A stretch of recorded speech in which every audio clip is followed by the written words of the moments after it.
Hello, greetings, people out there in the world. This is Phil Schiller with episode Word Origins number 10. I wanted to mention that some of my family mentioned that I'm looking a little scruffy, a little scruffier than usual. And I have to admit I am looking scruffy in this quarantine we're in. So I ordered some clippers on Amazon. They should be coming in tomorrow or whatever. So I'm going to look better next time, I promise. So let's start off with this word, with this thing here. Now, we're in the year 2020. If you go back 1,000 years, it's going to be 1020. Follow me on this. If you go back another 1,000 years, it will be the year 20. Now, go back another 500 years, 600 years, and we come to Greece. Now imagine that you're in Greece, well, in one of the little city-states in Greece, like Athens, and you're excited because it's the theater. You're going to the theater this afternoon. Now the first question is it possible to be loved too much? Is it possible to get too much adulation? Yes, it is. Well, there was a man who was very, very, very popular in the city-state called named Draco.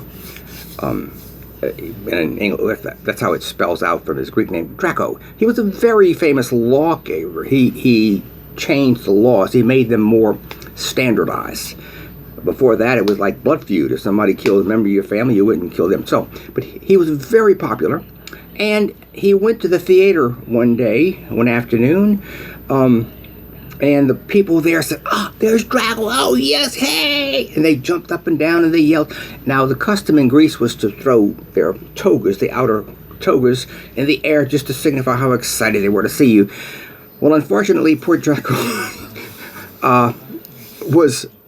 received so many togas thrown in the air, that so many landed on him that he died. He suffocated to death. He was loved too much. Now, Draco, what he had done to make himself popular was, like I said, he changed the laws. Before this, it was sort of verbal. In other words, it was like, I think that's what we punished for that. He standardized them. He wrote them on the stele, and he put them in all the marketplaces so that everybody could read the law, and they knew this is what's going to happen. Now, the laws were very strict. If you steal a cabbage, it's death. Almost everything was death. And from that, we get this phrase, draconian laws, or draconian efforts or whatever. They're very strict. Like if you get a cut on your hand, it's to cut off your wrist.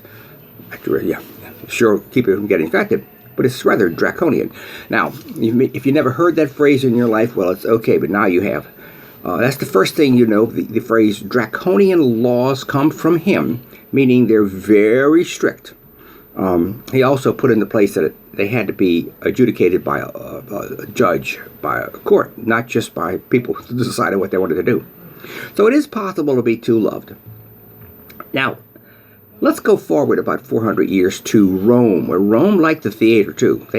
Theirs wasn't as religious as the Greek theater, but Rome loved theater. And what am I going to say here? Oh, yeah.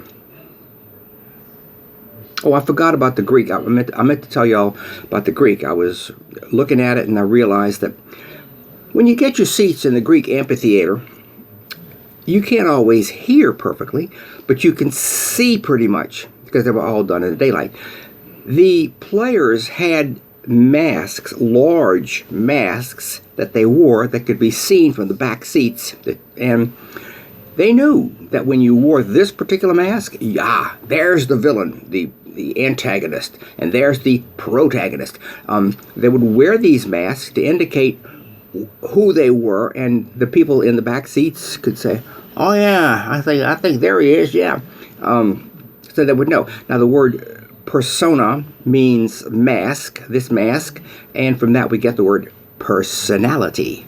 She's got so personality, persona, person, all of that comes from the mask that the Greek actors wore. Okay, once again, let's go back to the Rome, or move up in time to the Rome. Rome's indicated their approval not by throwing their togas in the air, but by yelling and stamping and whistling and clapping. When the clap in Latin is plaudere, to clap is the verb. And of course, we get the word plaudits from. So to clap is plaudere. But when they approved of an act, they would applaud it. When somebody came on that was a stinko, he was a comedian, he wasn't funny, they would want to get him off stage. They would explodere. They would explode him off stage, meaning they'll make a loud noise and then pam him off stage. Now, for a long time, the word explode was applied to disliking something. Like, for example, that theory is exploded. That's what we still use that. But over time, it came to be associated with a loud noise.